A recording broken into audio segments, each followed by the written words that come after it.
360 to Center is gladly sponsored by A&M Rentals for all your golf cart, scooter, and bicycle rental needs.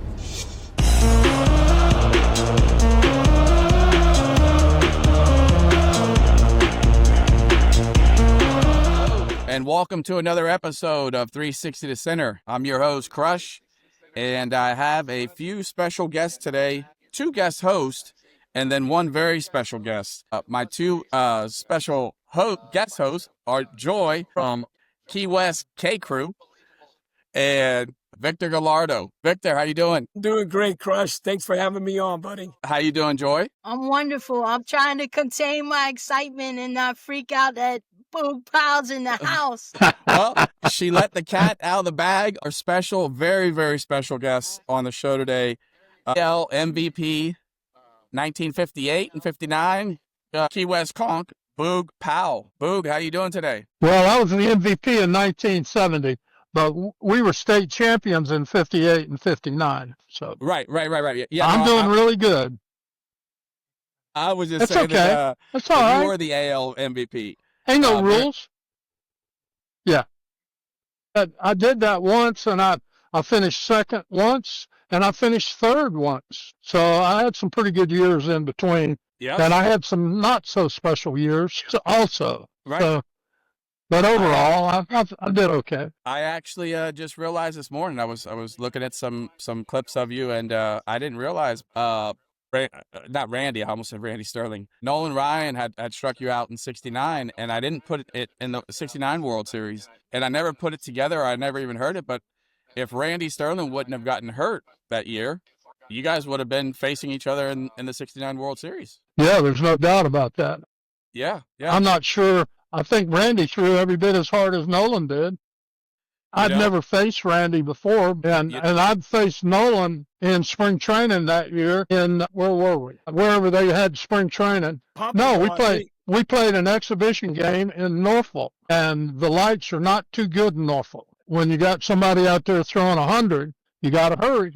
And I was a little light-footed, too, because I couldn't see, and he wasn't going to hit me in the head, for one at-bat. I'll guarantee you that. I had my big ass on the ground if need be, So, Right. Yeah. And in those days, we wore skull helmets. We didn't wear the ear flap ones. Well, in my first year, we had one that we wore inside of your hat. That was before the other one, the regular helmet. Right. And you just had a little plastic thing that you stuck inside the headliner on your hat, and it didn't do any good. Right.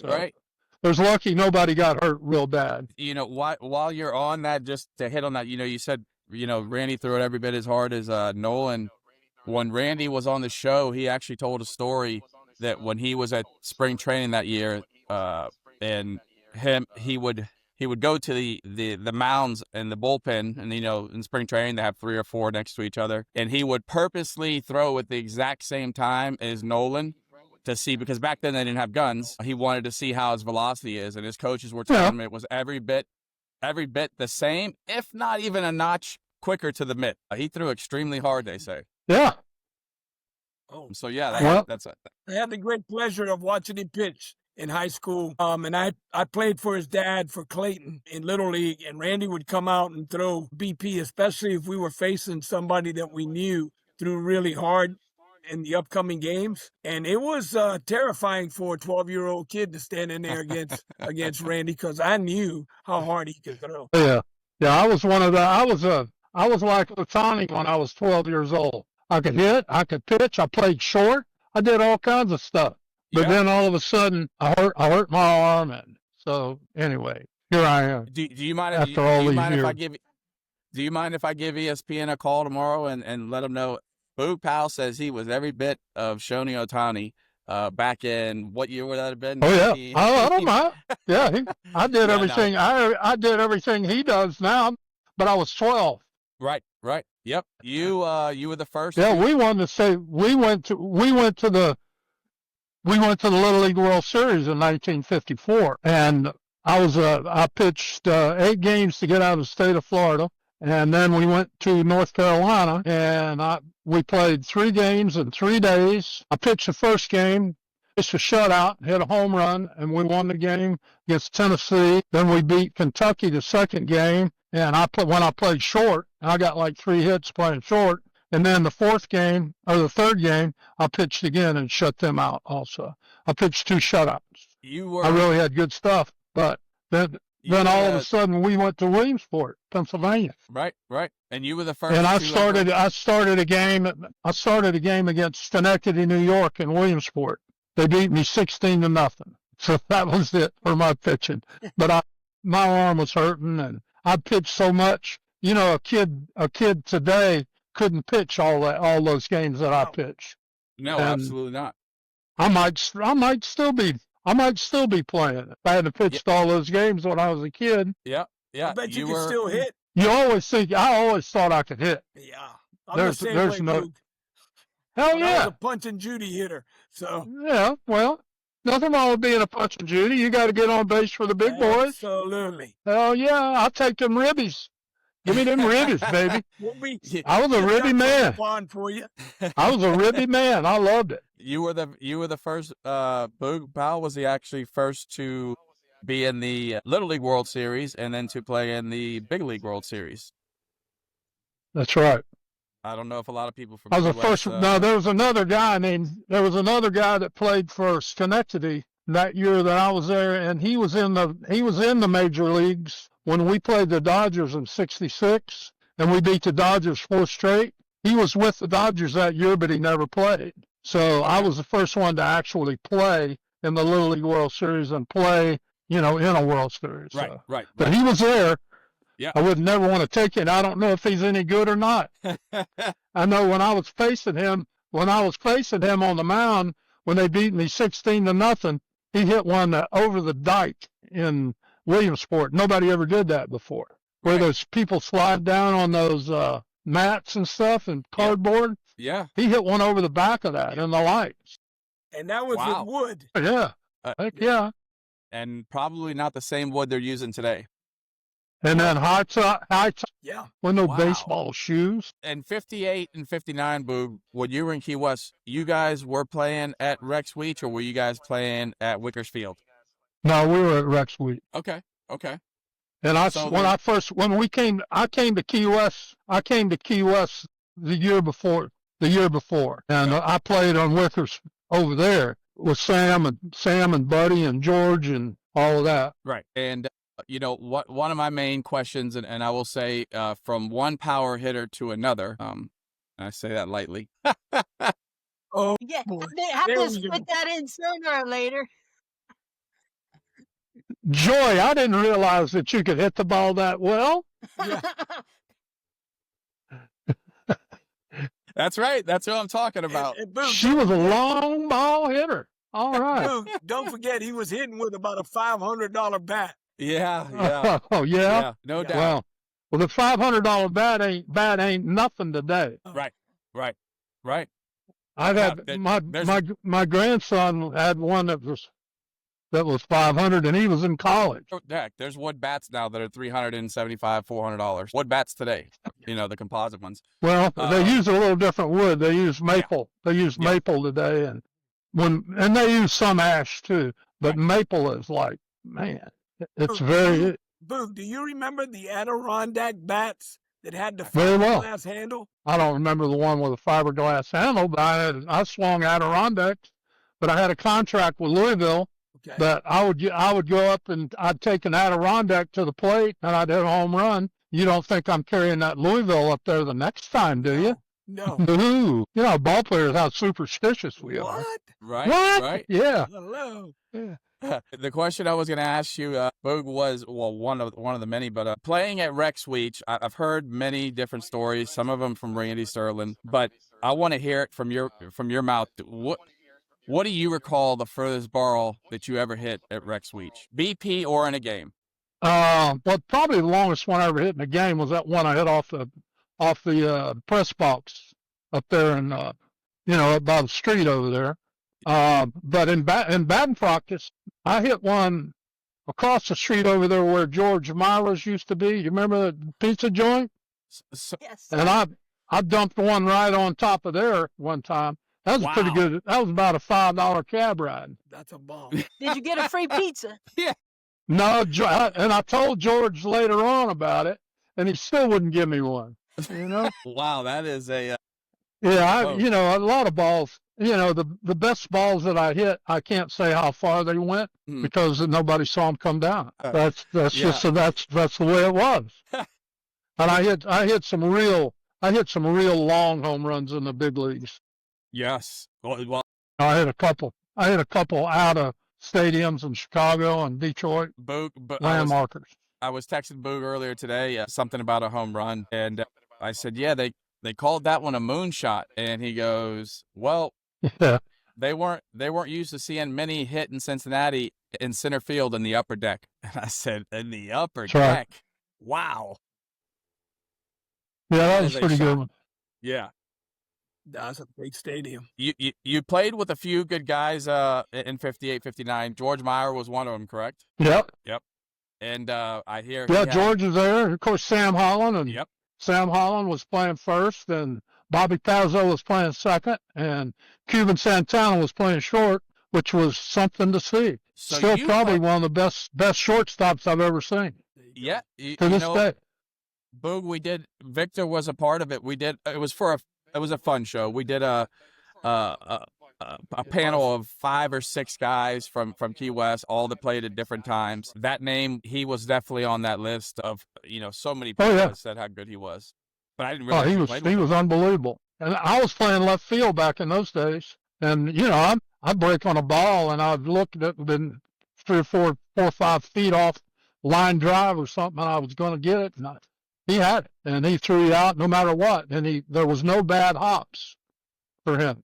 And one of the most disappointing things about Cuban is that he signed and he played professional ball that one year. He went off and he played in the Sally League, and he played somewhere in Georgia. He hit, I think he hit 370 and led the league in just about everything. And he came back to Key West, and I ran into him and I said, "Hey, Cuban, what does it look like for next year?" And he said, "I quit." I said, "You what?" He says, "I quit." I said, "Well, why'd you quit?" He said, "I got homesick." Yeah. And that's it. Then he became a cop. Yeah. Wow. Yeah, and then he was a cop after that. I've heard of that. It's called the Key West fever, is the homesick. I went through the same thing. Yeah, I know people that have never been out past Stock Island. What the heck? Yeah. Yeah. Very true story. Richie and Louis Pazzo's grandmother, she never crossed the Stock Island Bridge. Yeah, I believe that. Yeah. I believe that. There's others too. Is the Pazzo that played first base with you, is that relatives to Louis and Richie? Do you know Victor? He was second base. Bobby Pazzo. Bobby Pazzo. That's her uncle. That's her Okay. uncle. Okay. Bobby, he was a musician, and he played local clubs in Key West for years and years. I don't know if he still does it or not, and I haven't seen him in many. Yeah. Yeah. Well, we got in a fight. We went to Rome, Georgia, and we got in a fight up there. And Bobby Pazzo was in the back seat, and they were rednecks up there were saying using some very unkind words. Anyway, next thing I know, here comes a fist through the window, hit me upside the head, and I had everything I could do to get out of the car. I finally got out, and I put a hurt on the guy that hit me. But Bobby Pazzo was right there with a bat. He was standing next to me with a bat, telling the other people, "Stay the hell away. You're going to get some of this." Yeah, he was amazing.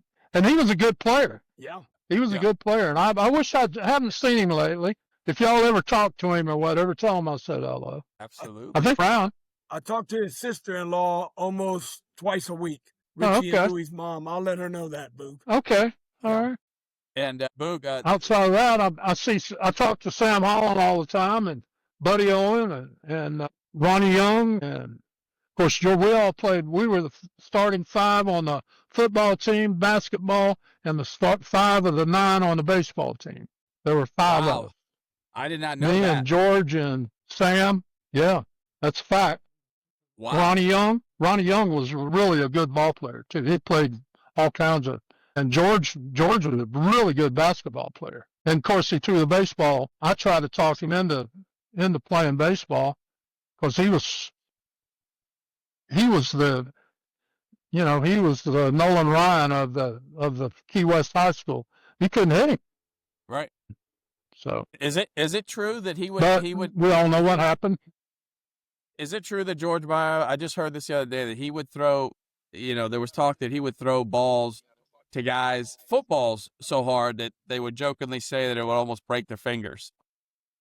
Yeah. I saw him hit guys in the Sam Holland. Sam Holland put his hands up one day for a ball like that, and it went right through his hands and hit him right in the helmet. And he did that. He did that a lot. And that was one of his biggest problems as a professional. Even at the professional level, he threw the ball a little too hard. Right. Yep. So you guys won back-to-back state championships in 58, 59, and could have had a third. Could have had a third. Was it in 57 or was it in 60? Wasn't there a possibility for 57? Yeah. They got knocked out on the last game. There was a pitcher called Tony Hoppy. Yep. Tony Hoppy was like supposedly like Herb Score. Yeah. Yeah.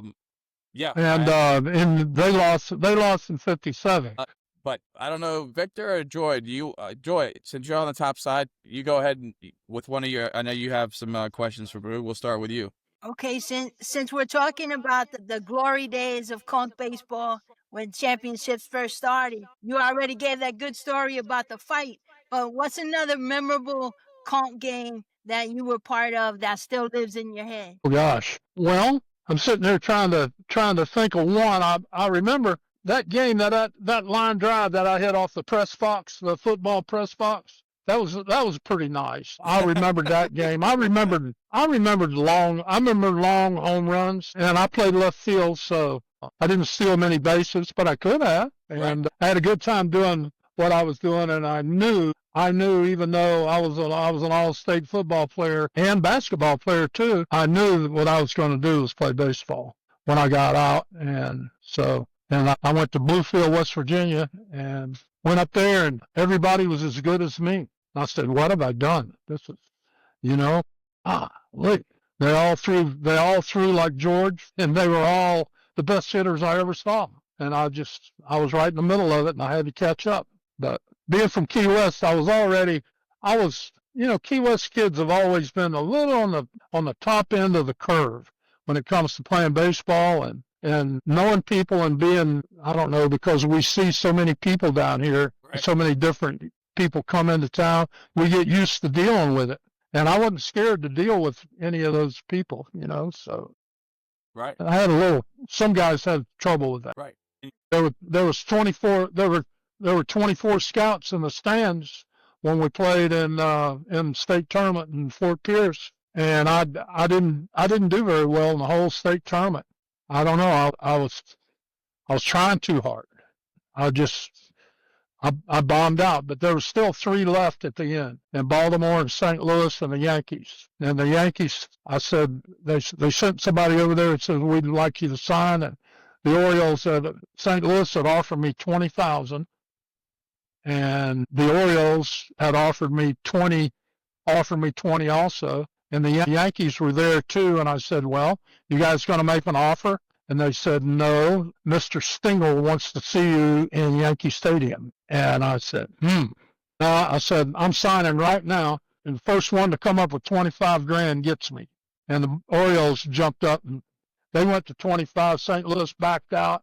Yankees were gone, and here we go. Wow. So, and 25,000, back in those days, it was pretty good money and everything else, but Uncle Sam got about 40% of it. And my dad, I helped out my dad some and the family. Every year I got like $6,000 by the time the dust cleared, and I'd give it all away back in those days. I was making $470 a month. Wow. Playing baseball in the minor league. Right. In the minor league. Yep. Yeah. Wow. Okay. That puts it in perspective because, I don't know what it's up to right now, but I know. Yeah. When I got to the big leagues, 380,000. A rookie in the big leagues now gets 380,000. When I got to the big leagues, it was 7,000, and I got $7,000. I didn't even care. They didn't know it, but I would have played for nothing. Right. I would have absolutely gone out there and played for nothing. Now, I'm glad I didn't. Then I got married. I had a family. Now I need the money. Right. Baby needs a new pair of shoes. Victor, you want to go ahead with one of your questions? Sure. So, Boog, you talk about, being in Bluefield and in the minors. When did you know that? What was the turning point for you, knowing that, hey, I'm going to get to the big leagues? About halfway through that season in Bluefield, it started clicking, and I was doing things that surprised me. And I think I hit 380 that summer. I hit 16 home runs in 40 games, something like that.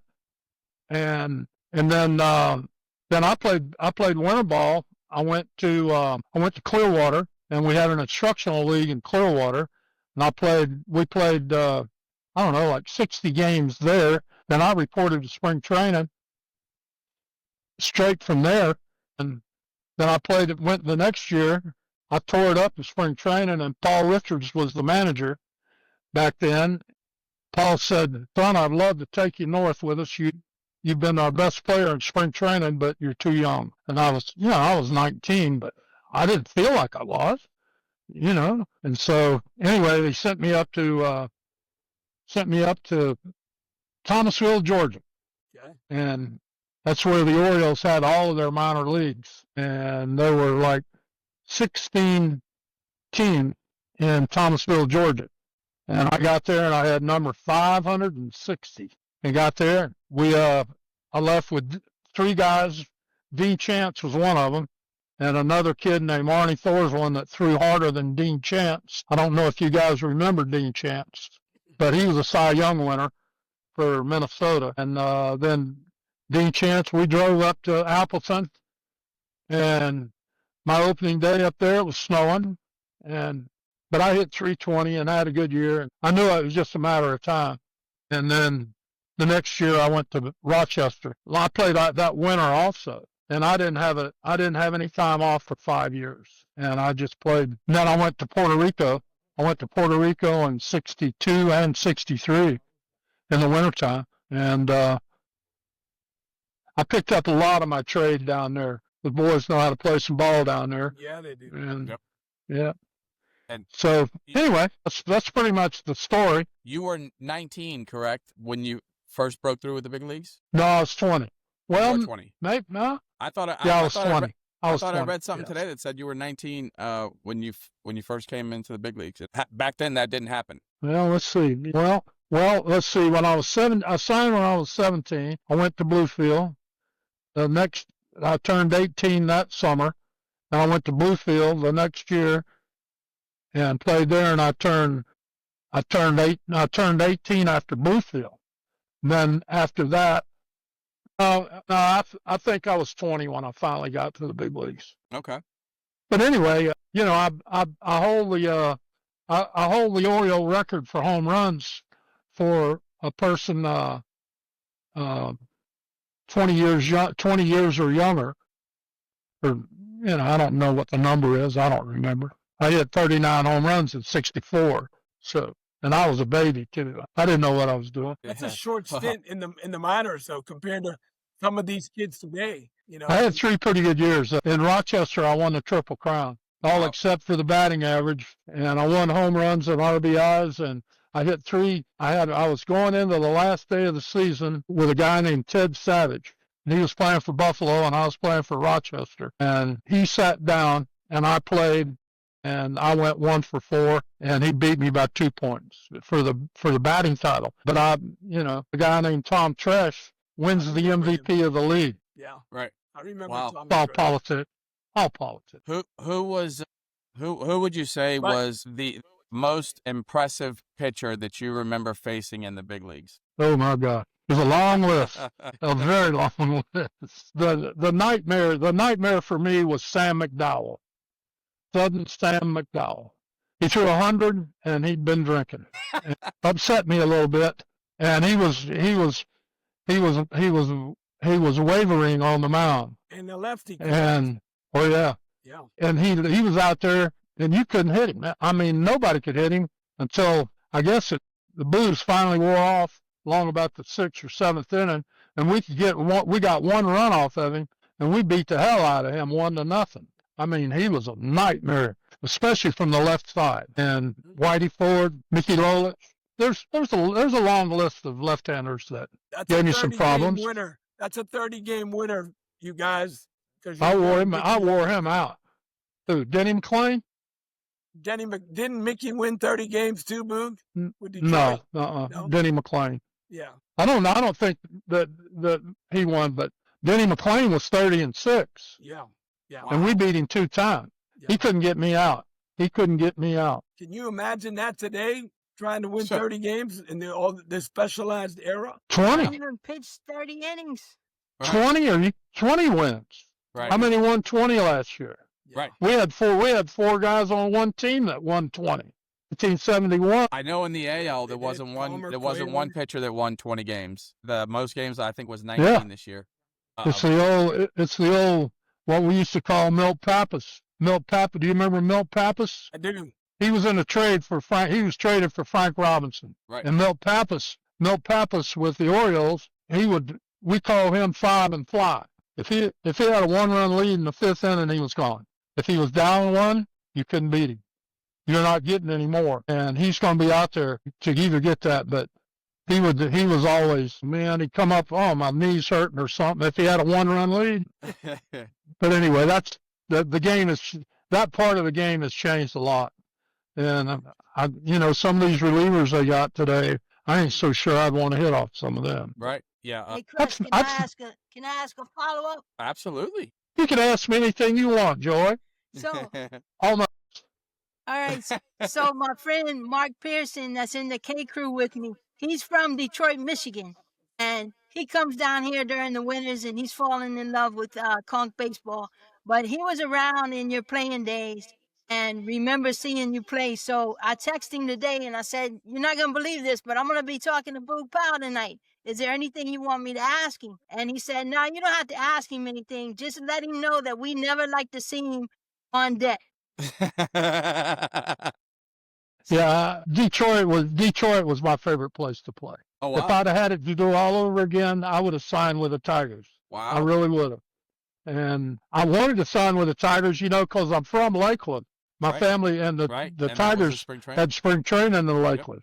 Yep. And I was a Tiger my whole life growing up, and they weren't even in the bidding at the end. They never even came in and said hello, goodbye, go to hell, whatever. They didn't, none of that. So I bet they want a do-over.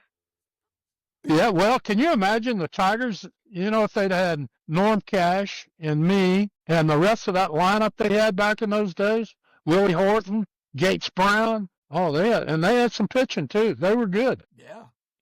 You would have. I remember those guys because Boog, you would have did well in that stadium because that's a stadium you could hit it out of on a consistent basis, hit it over the roof. I only did that once, really? But I hit a lot of line drives that hit the facing in the upper deck. Oh, hell yeah. Yeah, not many people have hit one over the roof. I think there's 5. Yeah, Cecil Fielder was one of them, right? And now the stadium's gone. Right. But I hit one out of Chicago, out of Comiskey Park in Chicago, and it was 415 to the base of the fence. It was 118 feet high to the roof, and I cleared the roof going up. Wow. So that was well over 500 foot. You want to know why he's a favorite. That was way over 500. That was way over. That was the best one I ever hit, really. But nobody ever knows. You don't know, and that's okay. But I know, and it was one of those balls that you hit. You didn't even feel it. Right. You didn't even know you hit it. Just everything was perfect. And after you got done playing, you do keep up watching MLB ball, baseball. Yeah.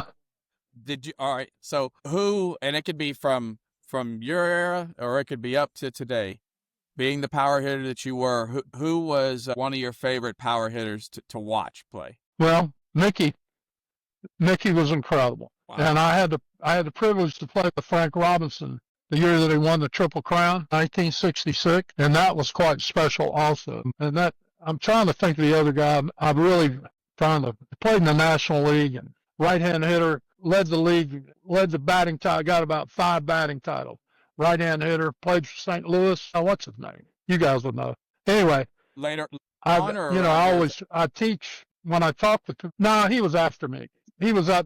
I saw it the other day where they're interviewing for a manager's job somewhere. But he's in his 50s. You're not It's talking okay. about Pujols. I got a good memory, but I'm 84, and I lose it a little bit. Okay. Pujols, yeah. Yeah. That's who it was, Pujols. Yep. Well, He was the best hitter I ever saw. Yep. He's on my top 2 I mean, I didn't see. Yeah. He was every at bat that he was up there, his hands were always back, right there. Never here. Can't hit from here. Got to hit from here. Yep. And it seems simple, but it ain't simple. And I saw go ahead, Vic. Go ahead, Crush. No, go ahead. Boog, I saw a great interview. I saw a great interview today with Tony Gwynn and Rod Carew. I saw it yesterday. Did you see the segment where Rod is talking about where Thurman Munson was catching and Catfish Hunter was pitching? And Rod told Thurman, I'm going to call the pitch as soon as it leaves his hand, what it is and the location. And he did it on 2 consecutive pitches. One was a fastball low and in, slider low and in, and then the fastball away, he hit it down the left field line for a double. And Thurman asked him after the game, he says, how did you do that? And he says, well, he reaches in his back pocket, he takes out this little black book, and he says, I knew that Catfish pitched me in these sequences every time I faced them. So I knew what was going to go. Did you ever keep a little black book, since there was no video back in those days, on pitchers and their tendencies? No, I knew. I remembered. Yeah.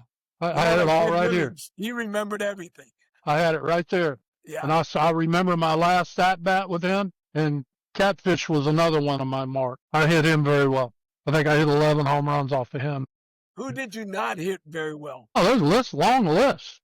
I mean, not many. Too. Yeah, there were mostly left-handers, Yeah. but no right-hander ever really got my attention. Okay. I mean, I put any doubt in my mind at all. I knew I could hit him. Hey, I got a question. Go ahead. All right. Speaking of hitting or pitches that you couldn't hit, the other Conch legend we haven't really talked about yet is Brooksy, right? Brooks Carey.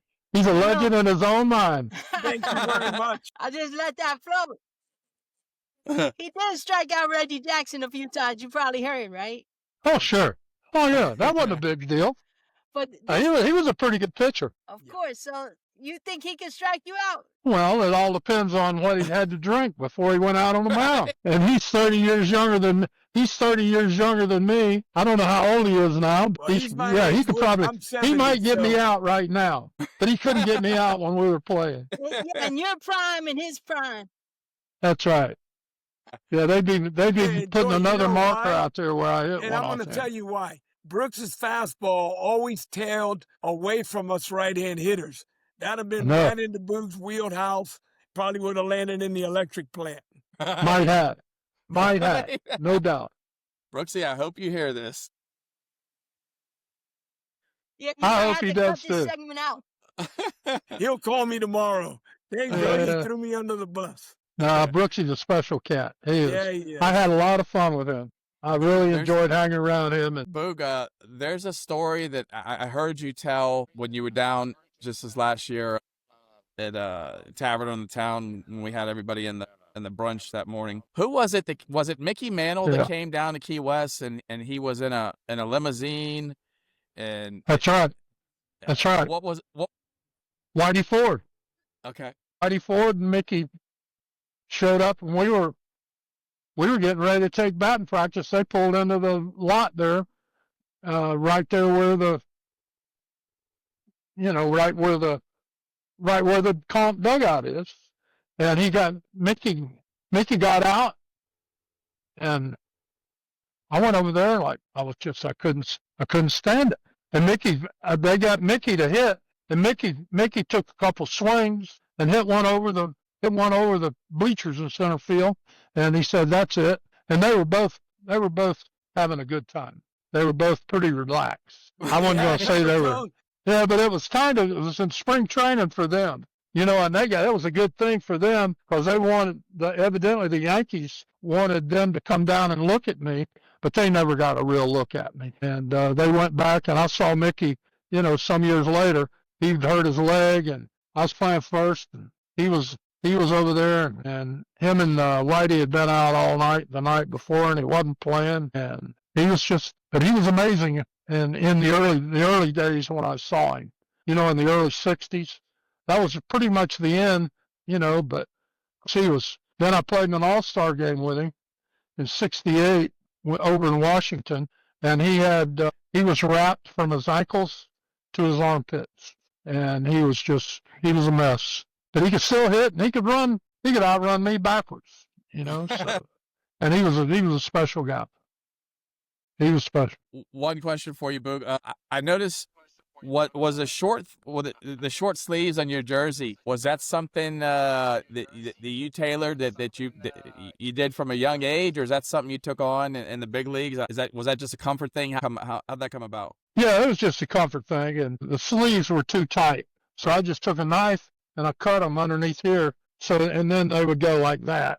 I didn't care about that. I just wanted to be comfortable. Right. I didn't like to be restricted. I didn't want to be just tied up. Right.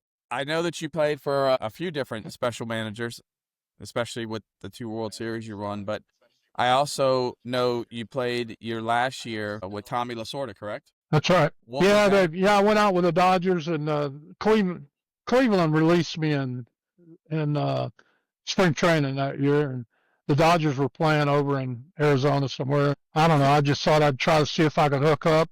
I went over there, and they said, "Okay, well, Garvey's not here. You can come over and play first today." So I went over there and I played first, and I got 3 hits and made a couple of good plays at first base, and they really lowballed me on the money. They cut me like 30%, and I wasn't making that much anyway. So, but anyway, Lasorda was different. He liked his boys. If you didn't play every day, he was, he didn't have much to say to you or even talk to you. Matter of fact, my favorite manager of all time was Hank Bauer. Right. I loved Hank Bauer.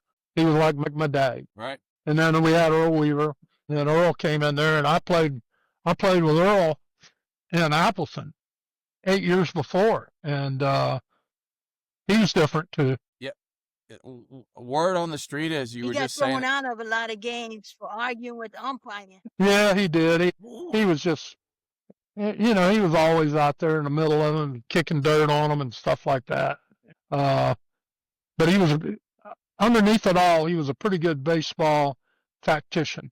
He knew the game very well, and he understood it. And he used to get on the umpires all the time, and I told him, "Oh, leave them alone. When you start getting on them like that, I'm not getting any pitches, and I want those pitches that are going to be close, and I'm not getting them at all when you're out there hollering at them." He says, "They don't care." I said, "Well, they do care," and that was one point of contention that I always had with him. Leave them alone. Boog, you were just saying. Right. I had a phone call just come in. I'm sorry. Oh, that's all right. You were just saying that the Dodgers weren't wanting to pay you that well back then. The word on the street is they were actually starting. Well, the good thing. The word on the street is they were actually starting to save up for the Shohei Ohtani contract. That's why they couldn't pay you. Yeah, right. Yeah, right. Yeah, they needed to save when they're giving a guy $500 million or whatever. $700 million. $600 million. Yeah. Boog, you live in That was a tough town. I lived in Redondo Beach when I was with the Dodgers. That was beautiful. I loved Redondo Beach. I was just in Redondo Beach and probably 3 months ago. Very nice. Yeah. It was about it was an hour drive to the ballpark. And if I didn't leave, I had to leave every day at 2:00 to get to the ballpark. Because if I left at the normal time, if you left at rush hour, which I normally did, you'd never get to the ballpark in time because of traffic in LA. Right. And you're going to be stuck for a couple hours. You're not going to get to the ballpark. Some things never change because I get caught in that traffic all the time. No, that's once right. a month. That's right. So Yeah. Boog, you obviously are in Key West now. You've lived there, from what I understand. Yeah, I'm in Key West. Yeah. Key West. Yeah, I've been here. Since even when I was still, I opened up a a barbecue operation in the stadium in Camden Yards, and I did that for 28 years. And I went out on the street every day for 28 years, from 92 to 23, however long that is. And so I got to the point where I had enough of that, and I retired from everything. I do a couple of personal appearances every now and then, and I go back up, and the Orioles have me back for something every once in a while. But I'm an ambassador. I'm an Oriole ambassador. Right. So you were going back up and from Key West back and forth half the year with the Orioles, like when you were doing your barbecue thing, or were you up there full time? Yeah. Okay. Yeah, no, I was just there during the season. Okay. And then when the season was over, when I first started it, I had a home up there in Cockeysville, which is on north end of Baltimore. And then I sold that, and last couple of years I was up there. I stayed in a residence inn. It was just fine. Right. Yeah, that's a. And now, I'm looking out at wind's blowing pretty good down here. No fishing tomorrow, so we'll have to do something else. What a tough life. Yeah, you live out there, but yeah, I know a few of your neighbors. Some not so good. Some good. Oh, okay. Yeah. Boog, you might want to move if he knows some of your neighbors. Yeah. Yeah. Well, all the Spotswoods live out here, and all the heavy hitters are out here on Stock Island, on Key Haven. Yeah. You're running with the big dogs out there, Boog. I don't run with them. Yeah. I'm the biggest dog that I run with. I see him once in a while, and I talk to him. I talked to Buddy Owen, and Sam Holland. Sam called me the other night. As a matter of fact, they're having something. Coach Dukes. Do you remember Coach Dukes? His name was. He was a coach for us from '58 till I think he was a Key West High. He was a backfield coach for I don't know how many years, 7 or 8. Anyway, he's having his 93rd birthday in a couple weeks down here, and me and Sam and Buddy and Johnny Parks and Hugh Morgan and all the local boys are going to go have a little set to with him and wish him happy birthday. That'd be awesome. He was a good guy. That'd be awesome. And he was a football coach? Yeah.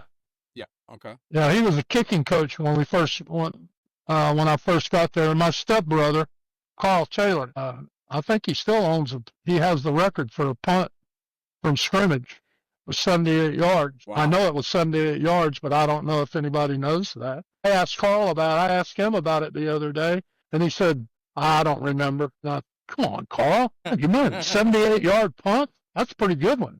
Yeah. I'm pretty sure that's on Judd Wise you were talking about him earlier, and he's keeping all the records, and I'm pretty sure I saw that. Yeah. I don't know if maybe somebody broke it. I'm not sure.